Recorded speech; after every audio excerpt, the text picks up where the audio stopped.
the Christian Bible, I think is a question that you should be asking yourselves.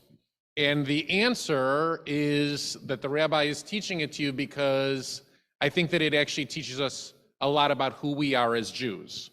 So we should take a step back before we get to actually reading the book of Susanna. And the reason I picked Susanna, I'll explain in a moment.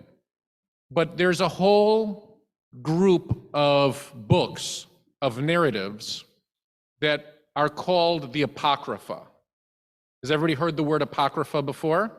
Okay. I think Rabbi Feinstein actually taught about the Apocrypha at one point, just Bigadol in general. Is that true? Did he teach us? No. Okay, great. So maybe not this group. So the Apocrypha is made up largely of stories, texts, small books about the Jewish people during a time of great transition in our experience from, let's say, the 2nd century, 3rd century before the Common Era to the 1st century following the Common Era. So everybody's following me? That's about 300 BCE to 100 BCE. Most of the books appear in Greek, not Hebrew. And just to give you an example of an important one that ends up in this group is, for instance, the book of Maccabees. The 4 books of Maccabees, right, are all part of this group. And the reason it becomes the Apocrypha, when we say Apocrypha as rabbis or as biblical scholars, I'd like to think of myself as both, we end up referring to a group of texts that are about us, but not included in the Hebrew Bible, but included in the Christian Bible. Is everybody following me so far? So if you open up the Tanakh, the Hebrew Bible, you will not find books called the Book of Maccabees. Where do we get the story of the Book of Maccabees? Where do we get the story of Hanukkah from as a Jewish people? Okay, so we could get it from the Book of Maccabees, right? But traditionally speaking, you go to religious school and nobody opens up a New Testament with you. Am I right? Right. Okay, that wasn't my experience. Maybe, I don't know. But my experience is that at Solomon Schechter Day School, religious school here at VBS, nobody opens up a Christian Bible and says, let's read about the Book of Maccabees. So I'm betting, I don't know everybody's experience, I'm betting that you sat probably in a religious school classroom and somebody told you the story about the Maccabees coming into the temple and finding a little bit of oil that lasted 8 days, which is a story that comes out of the Talmud, written approximately, or let's say redacted approximately 800 years after the Maccabees lived and fought. The miracle of the Talmudic story is the miracle of the oil. But when you read the book of Maccabees, which aligns itself closer, there are 4 books of Maccabees, only 2 are chosen to be part of the Christian Bible, which is a whole other story, but it aligns itself closer to the history or even the historicity, the telling of history of a historian like Josephus Flavius, who is also a very important character in the Apocrypha and why some of these stories end up in and out. He ends up being a person who gives input in terms of what is Jewish and what is seemingly not. The Talmud has a conversation about why do some books end up in the Tanakh and some books end up outside of the Tanakh. And they have opinions, the rabbis have opinions about books in the Tanakh that they'd prefer to see not in the Tanakh, like Shir HaShirim in the Talmud. There's lots of rabbis who think that Shir HaShirim is totally inappropriate to be placed in the Tanakh. And there are others who say that Esther is a book that's totally inappropriate to be placed in the Tanakh. And yet, there are books that they're very well aware of that they wonder why they're not in, like the Wisdom of Ben Sira, for instance, that is a book from this category of the Apocrypha, that when you read the Talmud, it seems that all of the rabbis know the book of Ben Sira very well. They can quote it, but it appears nowhere in our Hebrew Bible. Does everybody follow me so far where we stand, right? So the question you would ask logically is, well, who made these decisions, right? Clearly there was a building committee for the temple, right? There was a there was a religion committee for the Jewish people. That's how the Mishnah came about. Who was in the setting the boundaries of the Tanakh committee at that time? And the answer that I can give you with absolute complete certainty, after studying this at Claremont and Bar Ilan for the last several years is nobody knows who's on the committee that decided how the Tanakh became the Tanakh. It is clear that what prompts us, it's clear to me at least, what prompts us to start putting together what we call the Tanakh, right, the Hebrew Bible that starts with the book of Genesis, Exodus, Leviticus, Numbers, Deuteronomy, then goes beyond the Chumash, beyond the 5 books, and includes Joshua, Judges, the 2 books of Samuel, the 2 books of Kings, right? All the way through the Nevi'im, we get Isaiah and Ezekiel and Jeremiah, right? We get the 12 minor prophets. Then we get all the writings that include the Psalms and all of the Megillahs that include Esther and Daniel and everything else, right? It is clear to me that there was this magical moment in the world where the Jewish culture, where our tradition, our people, met the Greek culture and their tradition and their people. And the rabbis of the Talmud talk about this moment glowingly, right? Alexander the Great came to Israel. He had a moment where he could have changed the course of history for the world and actually conquered all of Israel. It would have profoundly changed the way that history played out for the Jewish people.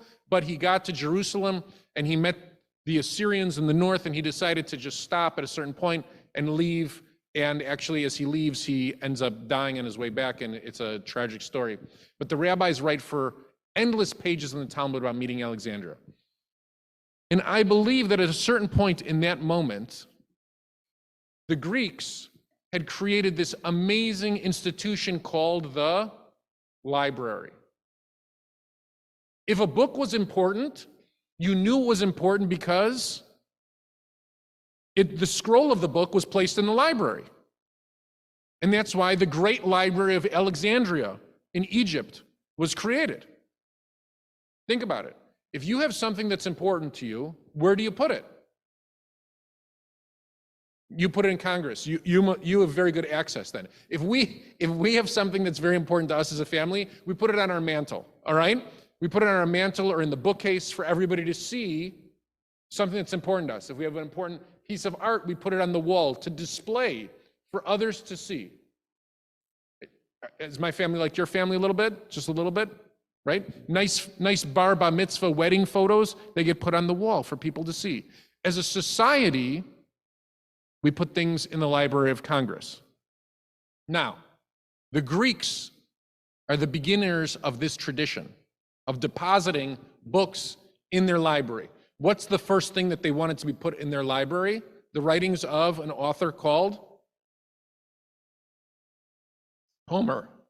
Very good, Homer, right? Homer is the first one that they want to publish.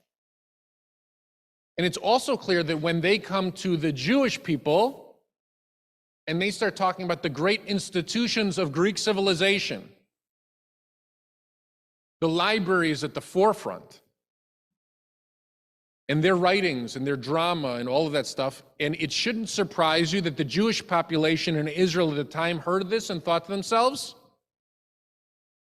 we have a pretty good tradition too. We have a lot of stuff that we should be proud of.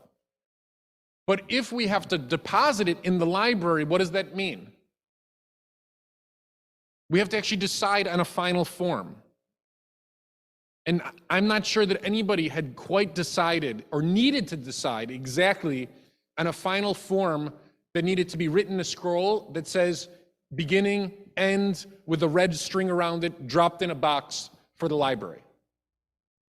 That process, that question of what gets put in the library prompts the Jewish people to start making decisions. Who was part of the decisions? We're not sure. How the decisions were made? We're not sure. Did it have to do with popularity? I can almost promise you that it had to do with popularity, right? Because there are books that were extraordinarily popular. We know there were books that were very popular, and those books were right in. And I can tell you that the books that were extremely popular are very well edited, right? Many corrections get removed from the books, so the books look very well presentable. What is a book that's very well, I don't mean to be, apocorus here, right? But when you read the Torah is all one language. I don't know if right? It's all one language. Excuse me? Hebrew, correct. You get an extra bagel at lunch, correct. But you can read a book that's included in the Hebrew Bible that's not all one language. You can read the book of Daniel, for instance. And when you read the book of Daniel switches back and forth every few chapters, alternating between Hebrew and Aramaic. Now, is it alternating between Hebrew and Aramaic because the spiritual intention of the book is that we should know that when Daniel's living in the diaspora, some of the conversation comes out in the language of the diaspora, and then some of the conversation that Daniel has with his friends and with his with the king and with God, that has to happen in Hebrew? Or is it because as we got closer to the books that were more debated, we spent less time as a people mulling over every chapter painstakingly at a time, making sure that it was exactly the way that we wanted before it was bound and placed in the library? I leave that for you to decide, okay? But I'm just telling you that as you get deeper into the Tanakh, deeper into the Hebrew Bible, as you get closer to the actual time of these decisions, meaning to say, when the authorship of the book and the time of the redaction of the Tanakh end up being closer together, what happens is there's less time to edit it generation by generation. All right. Susanna is a book that none of the rabbis reference as important. None.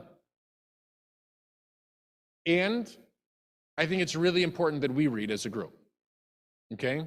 The book of Judith is a book that all of the rabbis reference at some point or another during the Talmud. They're aware of Judith. They know Judith. For my purposes at Bar Ilan, I studied Judith and Susanna and Tobit and others in relation to Esther, because the subject of my dissertation is on the book of Esther. And so when I sat down with faculty at Bar Ilan and would sit and have conversations, and we would reference other books, then you have to know all the books that are in conversation at that time. So we're talking about the 400s, the 300s, the 200s of before the Common Era. This is the time of the authorship of this new motif, right, of literature, which is the Jewish heroine, right? The Jewish woman as hero, as strong hero, the Jewish woman that stands as the protagonist of the story. I would throw Ruth in there as well, is written during the same exact time. All these books come about in this same era, and the era reflects a genre not only in Jewish literature, but also in what other literature? Greek, of course. Whoever got that right, you get an extra bagel, right? Greek literature, where all of a sudden we have political, social upheaval going on around the world, and we have new types of heroes being considered in literature and drama at the same exact time. So now let's open to the book of Susanna, just to show you that I'm not alone in this endeavor. I'm reading the Apocrypha out of the Jewish annotated Apocrypha, which is all of the books of the Apocrypha studied by Jewish scholars from around the world. So you can see here on the top of yours, the introduction in the book is written by a professor by the name of Amy Jill Levine. Does everybody see that? Okay, so we're going to start with Levine, I hope I got it right.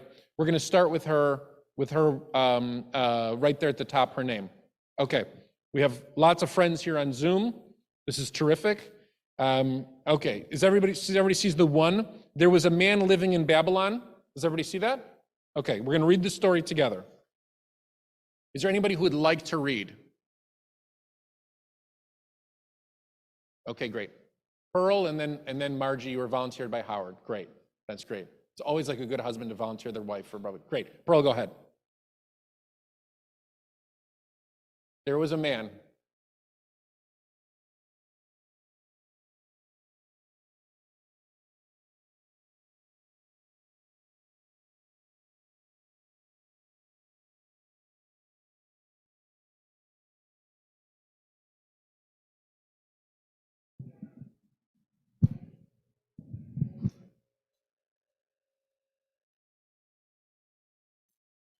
Had a fine garden. I need it. Joaquin was very rich and had a fine garden adjoining his house. The Jews used to come to him because he was the most honored of them all. Okay, so let's stop here and think about what we just read, because I always like translating English into English to make sure that everybody's following the story. So there's a man who's living in Babylon, which tells us immediately that the story is set inside the land of Israel, or it's a story about the diaspora. The diaspora, right? Just like Esther is a story about the diaspora, just like Daniel's a story about the diaspora, just like Ruth is a more complicated thing. But so we have inside the genre of Jewish heroine, female hero, we have this division. Some of the stories happen in the diaspora, and some of the stories happen inside the land of Israel. He married the daughter of Hilkiah, named Susanna, right?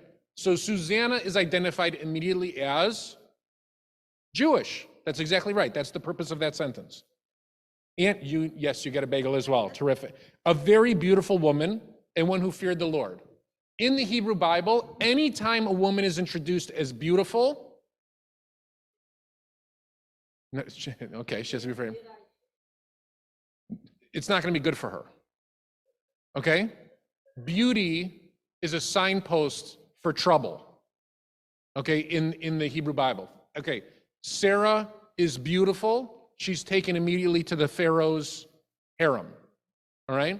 Rebecca is beautiful, and she's taken away to the harem. Esther is beautiful, right? And she gets taken away immediately, right? And she has to be with King Ahasuerus as punishment. Bathsheba is beautiful, and David handpicks her out, right, and brings her to the palace. And as a result, Uriah gets, he's sleeping with the fishes, all right? So we have here, anytime a woman is introduced as beautiful, it's a signpost for danger. We know danger is coming in some way, right? This is not the attribute that we aspire to possess as Jews, is to be physically good looking. That's not necessarily what we're looking for. What is that?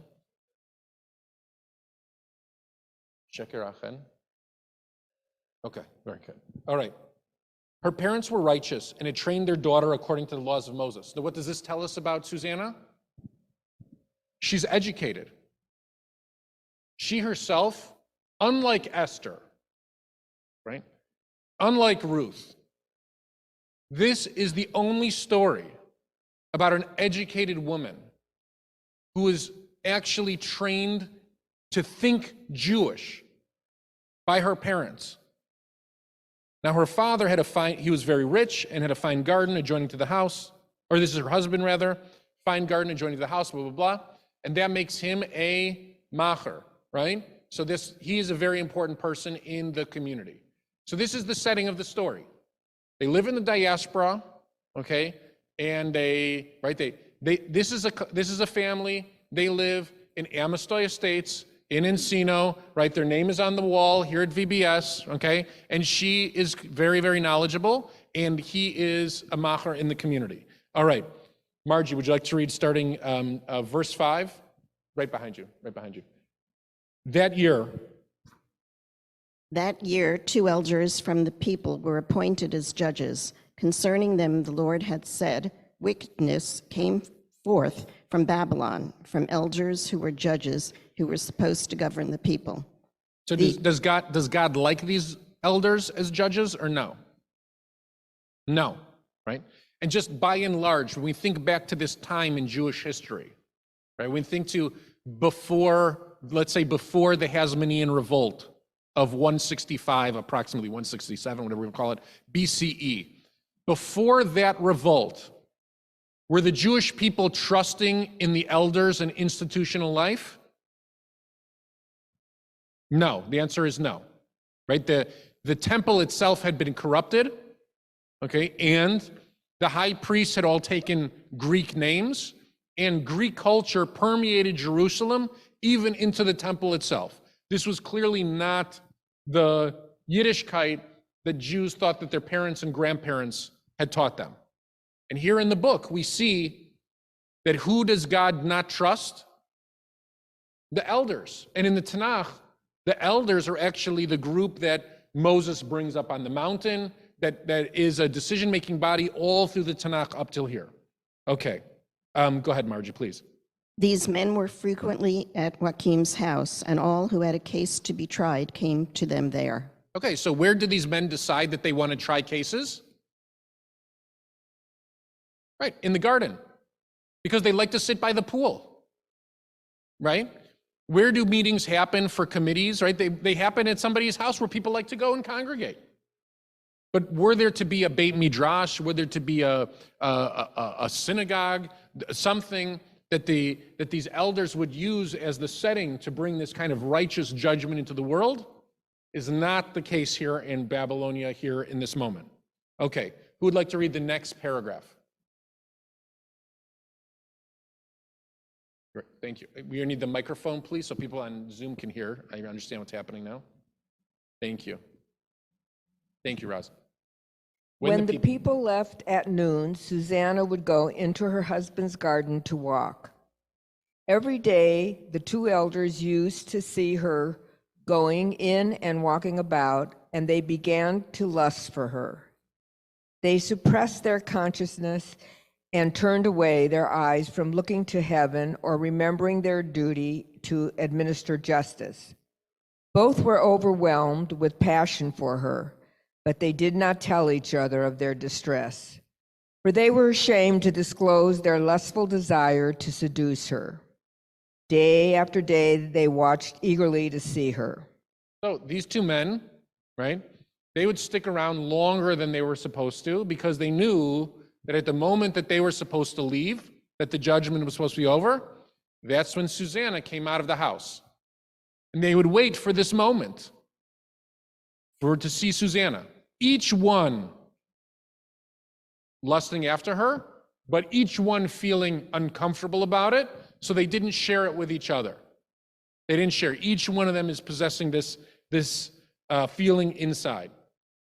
Who else would like to read? Go ahead, you're doing great. One day they said to each other, "Let us go home, for it is time for lunch." So they both left and parted from each other. But turning back, they met again, and when each pressed the other for the reason, they confessed their lust. Then together they arranged for a time when they could find her alone. Ooh. So this is right. So all of a sudden this is becoming very sinister. They each decide to leave, and then they each individually decide to come back. And when they bump into each other back at the house, when it's not a time to make judicial decisions, they say, "Why are you here? Why are you here?" And it comes out that they each would like to seduce Susanna. And so they decide they find her in a moment when she's by herself. Okay.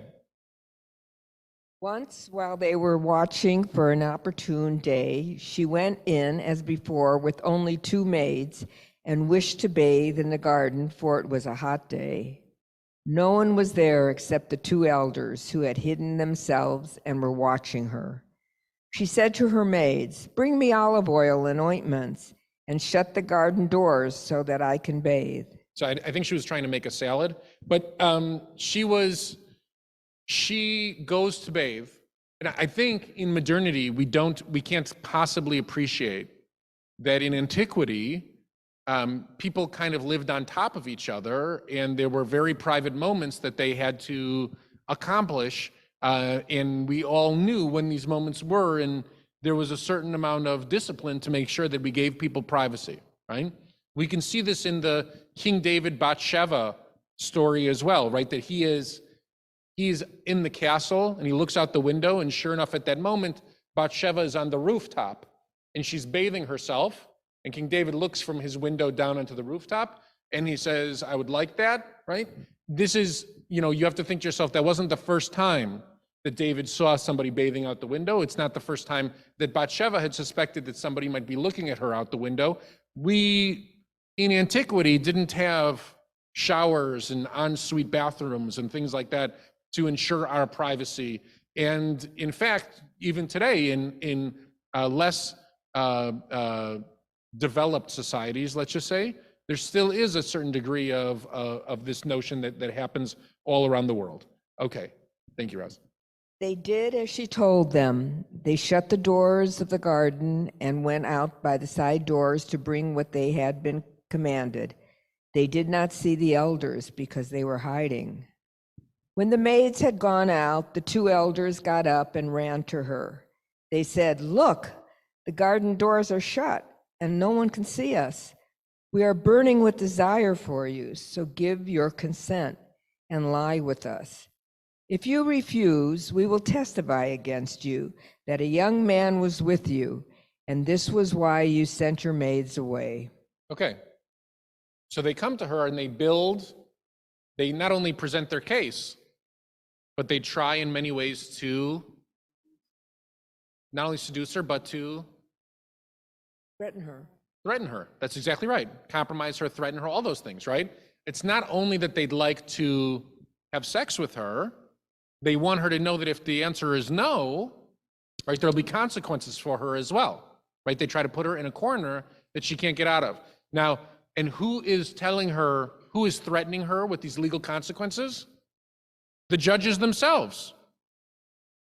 If we're going to indict a society, especially as a minority living in the diaspora, if we're going to indict a society, what better way is there to indict it than by indicting the judges themselves, the legal system? Right? From a purpose, you have to say, well, what purpose does this narrative play? Well, the purpose is that it shows us that not only were the judges corrupt, the whole society, this is a society one would not necessarily want to live in. Okay, Susanna groaned. Susanna groaned and said, "I am completely trapped. For if I do this, it will mean death for me. If I do not, I cannot escape your hands. I choose not to do it. I will fall into your hands rather than sin in the sight of the Lord." Okay, so Susanna says, no, I will not have sex with you, but I understand that I am going to be victimized, right? No matter what I do, I'll be victimized here. I'll take my chances outside of here because I won't compromise my own morality, right?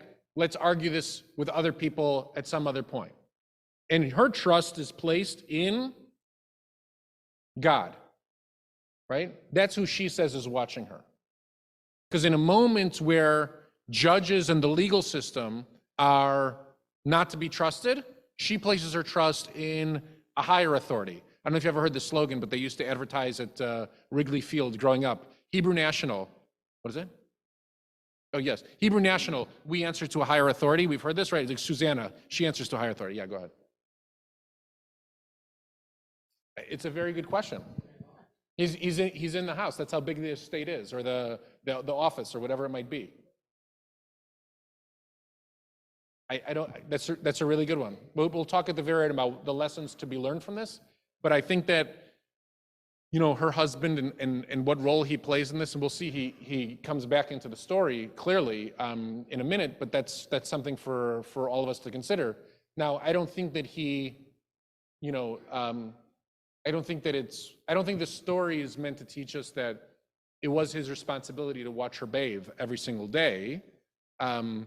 But I do think that there's a question in terms of what role he should have by the end of the story.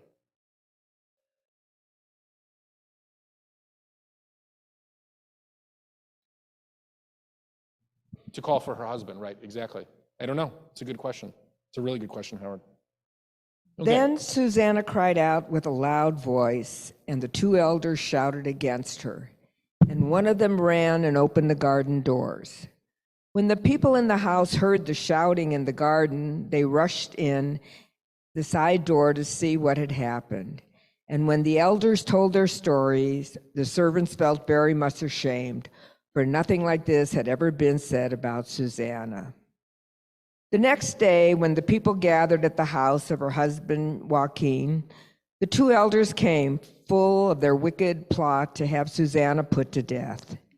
In the presence of the people, they said, "Send for Susanna, daughter of Hilkiah, the wife of Joachim."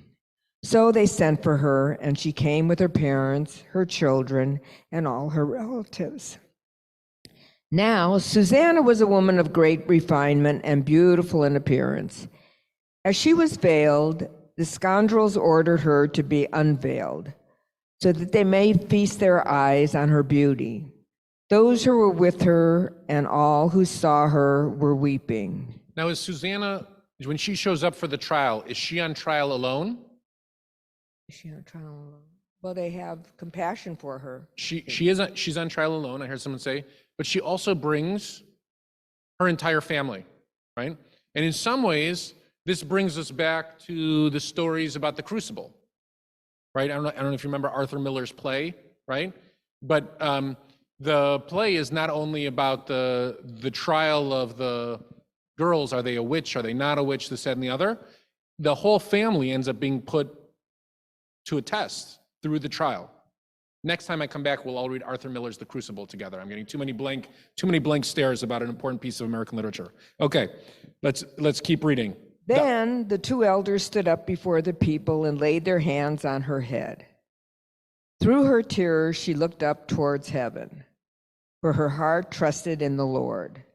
The elders said, "While we were walking in the garden alone, this woman came in with two maids, shut the garden doors, and dismissed the maids. Then a young man who was hiding there came to her and lay with her. We were in the corner of the garden, and when we saw this wickedness, we ran to them.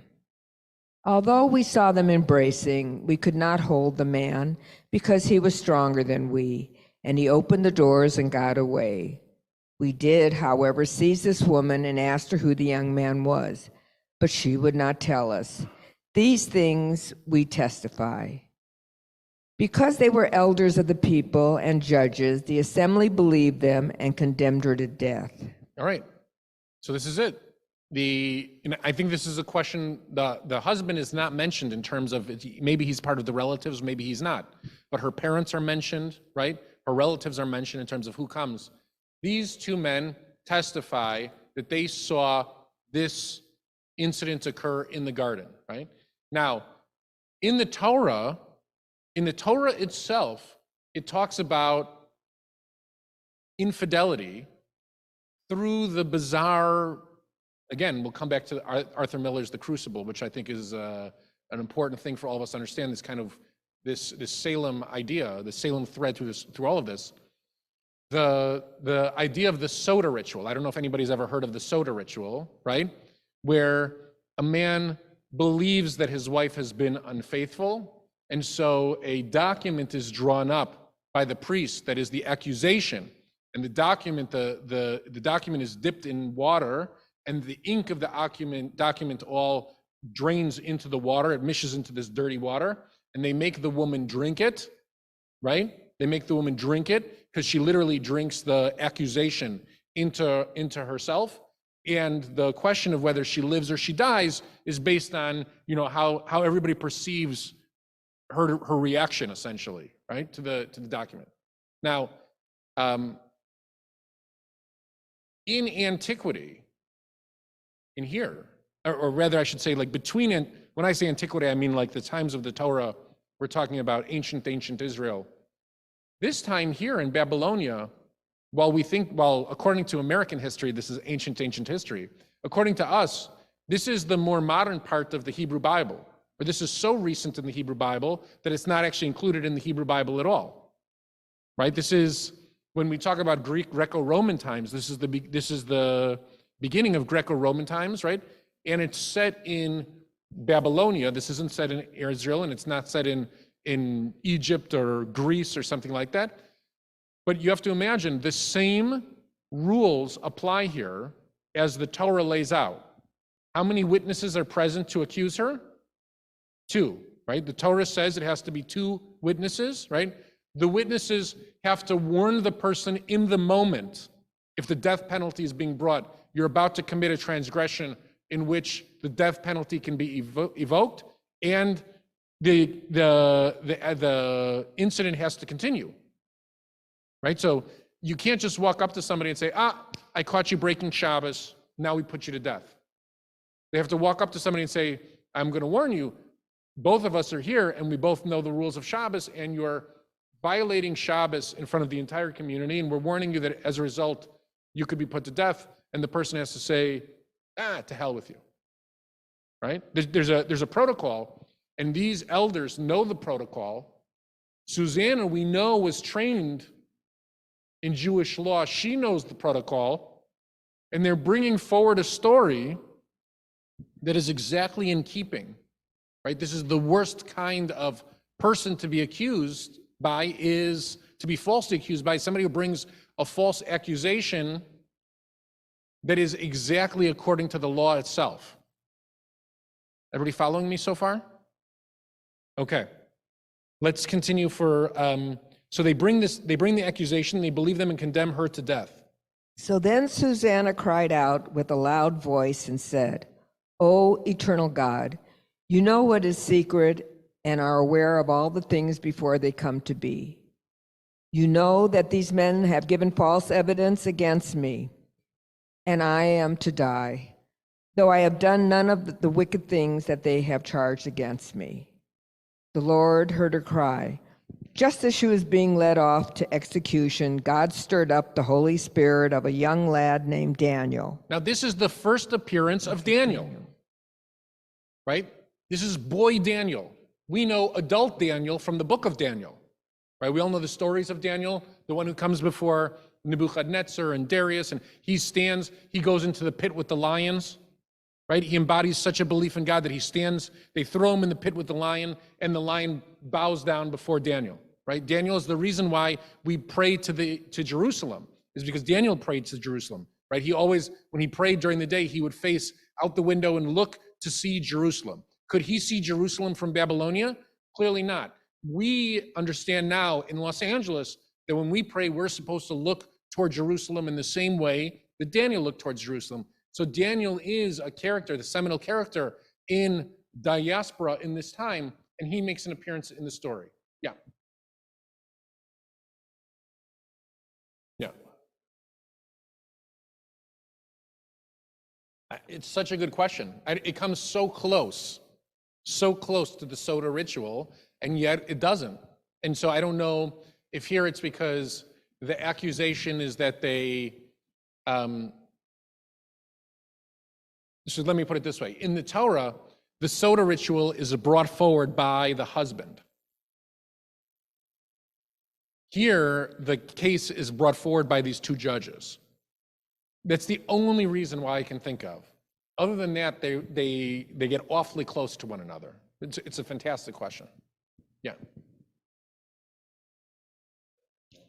We don't know that it's the same Daniel for certain, but there's only 2 books in which a character named Daniel is mentioned.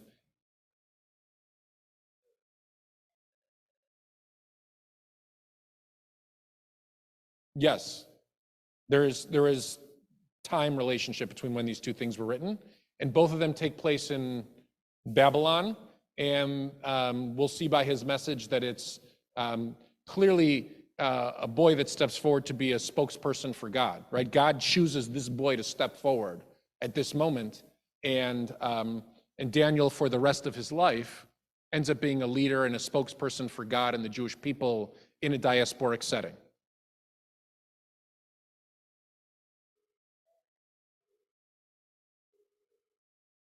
Right. So now you're asking we're in a 101, we're in an Apocrypha 101 class, and you're asking Apocrypha 501 question, right?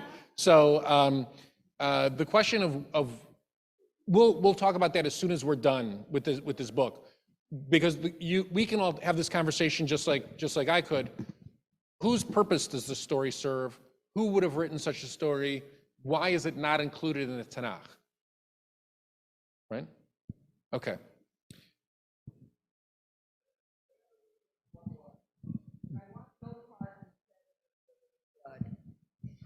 All of the people turned to him and asked, "What is this you are saying?" Taking his stand among them, he said, "Are you such fools, O Israelites, as to condemn a daughter of Israel without examination, without learning the facts? Return to court, for these men have given false evidence against her." Now, these are the same words that Daniel uses in the Babylonian court, right? Are you such fools that you don't see that God is with us, right? That you think you can conquer the world forever. There'll be no repercussions, right? Against you, there will be 7 different beasts that will arise when he talks about his dream and things like that. So this is very much in keeping the same tone. Now, this is a child Daniel lecturing the entire group. We can imagine like pitchforks and everything, like they're ready to march Susanna off to the gallows, or however it is that they were going to execute her in these days. And here we have a boy that steps forward and says, "How could you do this? The trial took 10 seconds. And we're going to put her to death? How could we all just trust these 2 guys like this?" Okay? Roz, you're a great reader. So all the people hurried back, and the rest of the elders said to him, "Come, sit among us and inform us, for God has given you the standing of an elder." Daniel said to them, "Separate them far from each other, and I will examine them." Now, this is not written about until the Talmud. In the book of Sanhedrin, it explains that when witnesses come before you, you need 2 of them. Each one needs to be verified, independent of the other, right? So Daniel, who is an innovator of Jewish law, an innovator of Jewish thought, right? He's the first character that we have in the Hebrew Bible that refuses to eat the food of the king because he keeps kosher. He's the first one that prays multiple times a day in the Tanakh, and he prays out the window towards Jerusalem so that he can connect with Jerusalem. He sees all of these types of ideas, and here we have Daniel step forward and say, "I can prove it to you, just separate these 2 rascals from each other, and I'll talk to each one of them in a room on their own." Go ahead. When they were separated from each other, he summoned one of them and said to him, "You old relic of wicked days, your sins have now come home, which you have committed in the past, pronouncing unjust judgments, condemning the innocent and acquitting the guilty, though the Lord said, 'You shall not put an innocent and righteous person to death.'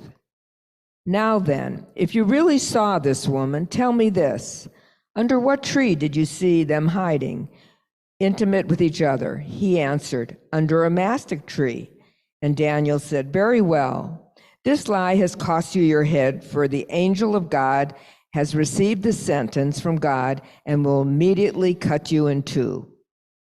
Then, putting him to one side, he ordered them to bring the other. And he said to him, "Your offspring of Canaan and not of Judah. Beauty has beguiled you, and lust has perverted your heart. This is how you have been treating the daughters of Israel, and they were intimate with you, though fear, but a daughter of Judah would not tolerate your wickedness. Now then, tell me, under what tree did you catch them intimate with each other?" He answered, "Under an evergreen oak." Daniel said to him, "Very well. This is a lie, has cost you also your head, for the angel of God is waiting with the sword to split you in 2, so as to destroy you both."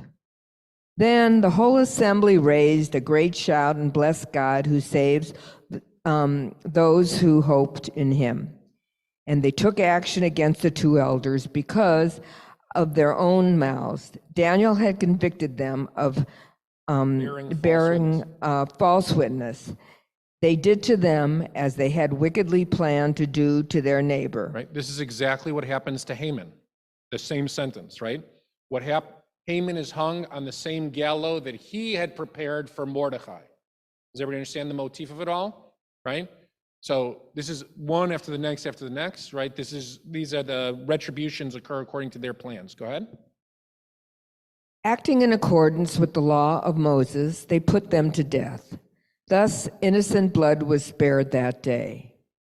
Hilkiah and his wife praised God for their daughter Susanna, and so did her husband Joachim and all her relatives, because she was found innocent of a shameful deed. And from that day onward, Daniel had the great reputation among the people. Amen. Amen. Right. So that's the end of the story. The story is one chapter. It's 64 psukim, 64 verses long. And I ask you, what is the point of the story? The book of Susanna. We just read the entire book as a group. What's the point of the book? Someone asked you, what did you do today? You said, I studied a Christian book with the rabbi about Jews in Babylon. What, they say, why would the rabbi do that? Don't bear false witness. Yes. God save the righteous woman. Good. There was a, yes. No, my question is, why was it important for us to read the book? Oh, because even a rabbi has to have a broad spectrum and a broad understanding, not just our literature, but what the world talks about us. Very good. Very good. I see this more as a book of Daniel than a book of Susanna. A book of what? Daniel. Very good, right? The book of Ruth is a story about what? It's a story about a very beautiful woman who manages to get herself a second husband that's wealthier and better looking and more successful than her first husband? No. The book of Ruth is an origin story for David. The last sentence of the book is about how Ruth's life, right, merited that her great-great-grandson would be King David. And we wonder for ourselves, right, how do such special people come about in the world? How do we get to a place where these kinds of heroes are born for us? And the book of Susanna comes along and says, well, actually, if you read Daniel and you wonder how a man can lead a diaspora community like that, we want to tell you a story about it. The first time we met this boy. And go ahead, do you have a question? Well, you're keeping us in suspense. So why is it that you believe that the book was not included in the Tanakh? The book was not included in the Tanakh. I believe the book was not included in the Tanakh because the book portrays us so badly and offers no redemption for our people ourselves. So Daniel's book is about how the Babylonian community acts so badly, and we, the Jewish community, needs to be saved, which is a trope of the Hebrew Bible over and over and over again, right? But here, it's us ourselves acting badly. Daniel doesn't become an elder that becomes judging, and the book doesn't end by, then society became righteous again, we all turned our hearts back to God. It ends abruptly in this way, and there's no real answer. There's no sentiment for how the Jewish people move forward in a diaspora like that. I actually think that's why the book remains relevant, especially for diaspora today, for us to understand. But let me just conclude my point before Brian pushes me out of the room. He would never do that. He's great. I think it's really important to read these origin stories on a day like today. Because tonight begins Yom HaZikaron. Tomorrow night begins Yom HaAtzmaut. Two of the most sacred days of the Jewish year for modern Jews. I just had a conversation with the author Rick Richmond, and it's going to be sent out to everybody. You'll be able to watch the video about the talk of his new book, And None Shall Make Us Afraid, which is an examination of 8 figures in the modern Zionist story, beginning with Herzl, all the way through Golda Meir and Abba Eban, and ending with Ron Dermer. He takes you all the way through 8 stories that tell you the narrative of the state of Israel, and he debunks many of the myths. He debunks many of the myths, meaning to say, we know now Herzl wasn't a completely disassociated, unreligious, uneducated Jew who was sitting at the Dreyfus Affair saw Alfred Dreyfus, and a light bulb goes off in his head. That is the story that many of us grew up learning, but now after people study his diaries and study lots of the documents surrounding him throughout his life, we know that he began asking these questions much, much earlier, and whether or not he was even, we know he's not even at the final verdict of the Dreyfus affair, although he covered it for certain. He was there at some point. The story that we learned as children about Herzl excuses us in so many ways from the story, because it teaches us the lesson that the light bulb goes off for some of us, and we're called onto the stage, onto the main stage of Jewish history. Does everybody understand my point? But that's not how it happens. That's not how history is made. History is made because people decide to step forward. And we're always in search of why it is, what prompts some of us to do that. This is the same question we've been asking ourselves as a Jewish people for thousands of years. And this story serves to show why Daniel stepped forward. We're going to begin one of the saddest days in the Jewish year, in Yom HaZikaron, Israel's Memorial Day, which comes right before Yom HaAtzmaut. And it's not a day in Israel of mattress sales and car sales and barbecues.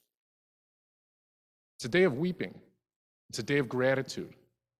It's a day of appreciation that young Jewish people did something that we have not asked young Jewish people to do for thousands of years. And that is to put on a uniform with a Magen David and stand for all of us. And 24,000 have died so far. We do it each year knowing that next year the number will be more. Because it is the world in which we live, the reality in which we live. Today in 2023, there is a way for each one of the children that we see in Israel wearing a uniform to get out of service. Throughout history, there has always been a reason why Jewish leaders should not step onto the stage. Read Moses' life. It's not a great one. Herzl's life is not one that we would wish upon any of our children. But there is a compulsion that we need to make it better for the rest of our community. For some of us, that begins when we're children, like Daniel. For some of us, it begins when we're young adults, like Herzl. For Moses, it was on his 80th birthday. On his 80th birthday, he heard the burning bush. How many of us have walked by burning bushes in our life? How many walked by the burning bush and didn't hear it in his life? On Yom HaZikaron and Yom HaAtzmaut this year, try to think of one thing we can do, one thing that you can do to help Jews around you. Because the story, the day that we mourn and the day that we celebrate, we're celebrating an entity that wasn't created by God. And it was created through sacrifice by so many who decided that they would devote their lives to a cause that was so much greater than any one of us. And they changed the course of history, not only for the Jewish people, but for the world. Have a wonderful day, everybody.